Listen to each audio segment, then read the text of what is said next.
about 80% of people who get infected by COVID-19 don't experience any symptoms or experience it like the flu, very mildly. So the question I have is, if the people who are experiencing these severe symptoms didn't have the chronic diseases, would they still be healthy and well right now? And if that's the case, doesn't that mean that we're fighting the wrong enemy here? The enemy should be chronic diseases, not COVID-19.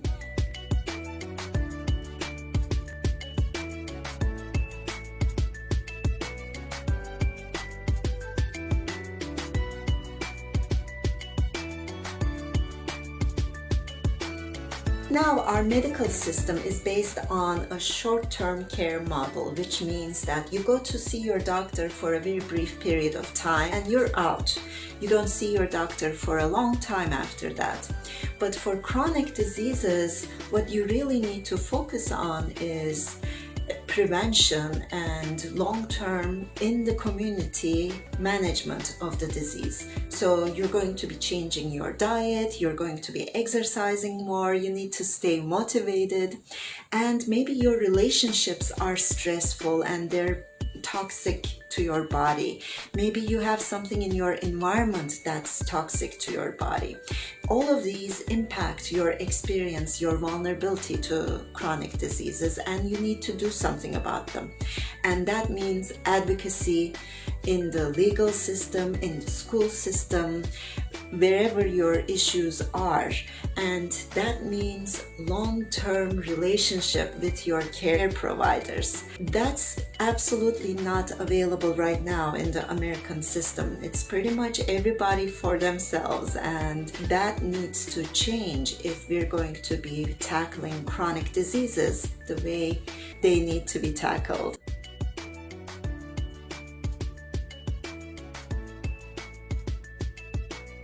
There are actually studies about how much money we're wasting in healthcare and why. Part of the waste is coming from the redundancy in administrative work. Every time you see a doctor for 15 minutes or 10 minutes sometimes, there's somebody there in the doctor's office working for the next 30 to 45, sometimes even more minutes to get that paperwork done. And that costs money. It costs inefficiency. The fact that we're waiting until diseases get really established in the body, that they destroy tissue and organs, and then some symptoms arise, and then we get to see the doctor, that's actually making treatment much more difficult and much more expensive. That's about $500 billion a year that we're losing because of that. And there's, of course, over-treatment, over-testing. Let's say you're just developing hypertension and you don't really need to take medications to balance it. You can change your exercise routine, your diet, and live your life in a different, less toxic way.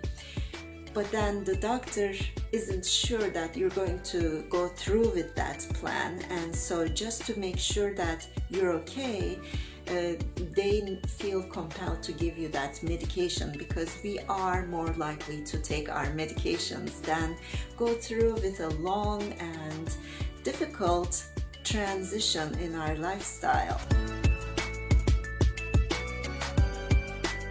So everybody has their own reasons for doing things. My reason is in 2005 I almost died, and I prayed to be given another chance to serve humanity the best way I can with the skills, the gifts that I'd been given until then. And I was given that opportunity.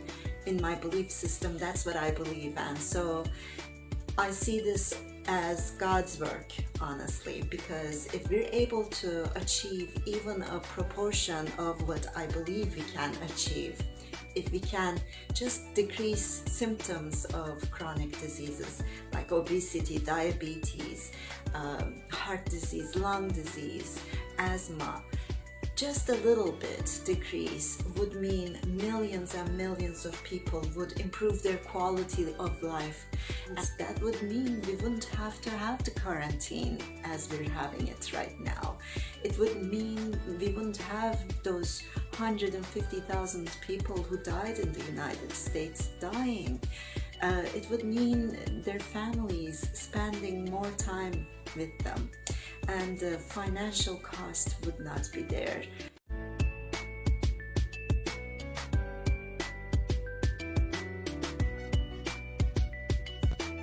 My experience, the first solution would be to integrate acute care that's provided in the medical system with the care that's provided in the community.